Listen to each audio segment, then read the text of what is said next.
Star জলসায় শুরু হতে চলেছে নতুন সিরিয়াল রাজরাজেশ্বরী রানী ভবানী। ধারাবাহিকটির প্রথম ঝলকেই দর্শকদের আগ্রহ বেড়ে গিয়েছে। এই সিরিয়ালের হাত ধরেই প্রথমবার ছোট পর্দায় পা রাখছেন রাজনন্দিনী পাল। আর এবার জানা গেল অভিনেত্রী প্রিয়াঙ্কা মিত্রও কামব্যাক করছেন এই ধারাবাহিকের মাধ্যমে। ইতিহাস নির্ভর এই সিরিয়ালে থাকছেন একগুচ্ছ পরিচিত তারকা। ইতিমধ্যেই অনেকের নাম সামনে এসেছে। আর এবার জানা গেল পরমেশ্বরী চরিত্রে নতুন সিরিয়ালে যোগ দিতে চলেছেন প্রিয়াঙ্কা মিত্র। ইতিমধ্যে সাবেকি সাজে তার লুক প্রকাশ্যে এসেছে, তবে তার চরিত্রটি ইতিবাচক হবে নাকি নেতিবাচক তা এখনও স্পষ্ট নয়।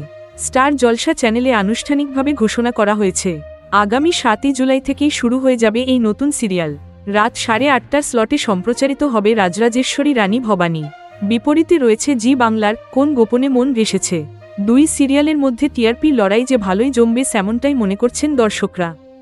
যেমনটা জানা যাচ্ছে, ইতিহাস নির্ভর কাহিনী উঠে আসতে চলেছে রাজরাজেশ্বরী রানী ভবানী সিরিয়ালটিতে।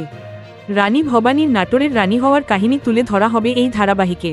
ইংরেজদের হাত থেকে বাংলাকে কিভাবে রক্ষা করেছিলেন রানী ভবানী, তারাপীঠ মন্দিরের নানান অজানা কাহিনীও এই সিরিয়ালে উঠে আসবে বলে খবর। প্রসঙ্গত, এই সিরিয়ালের হাত ধরেই প্রথমবার ছোট পর্দায় পা রাখতে চলেছেন রাজনন্দিনী পাল। মা ইন্দ্রাণী দত্ত টেলিভিশনের পরিচিত মুখ হলেও রাজনন্দিনীকে এতদিন সিনেমা, ওয়েব সিরিজেই বেশি দেখা গিয়েছে। এবার সিরিয়ালে দর্শকদের মন কতটা জয় করতে পারেন তিনি সেটাই দেখার।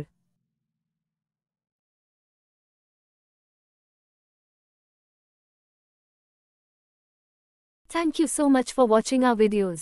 Please do like, share, and subscribe our channel.